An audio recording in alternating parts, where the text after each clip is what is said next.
When you ask businesses in Federal Hill if extra security is needed, some are all for it. I'm very interested in keeping the neighborhood clean, and if our city can't do the basic things like keep neighborhoods clean and safe, I think that's one thing we're all going to have to do. Now, whether or not everyone can afford that's a different story. Others feel things are fine the way they are. Federal Hill is a very safe community.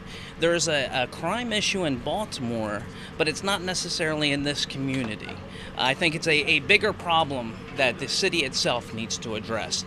Craig Stoner, president of the Federal Hill Main Street Association, says sales at businesses in the South Baltimore neighborhood are down, and that has to do with crime. We all have the same issue here going on. There's a little bit of crime, there's a little bit of security that could be bumped up.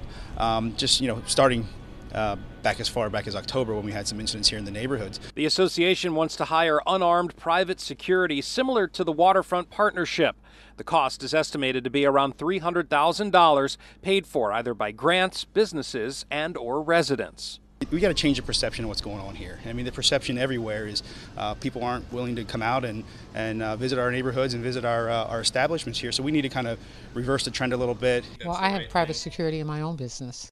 Mayor Catherine Pugh, a business owner herself, applauds the idea while pointing out crime around the city, she says, is going down. There are organizations all across the city that do private security, and we're grateful for those who are doing that. Some institutions are looking at how do they fold their efforts into our Baltimore City Police Department, so we're excited about that as well. So the next step in the process here, the association will now take bids to see who should provide the security here, with hopes of having that security in place by April 1st.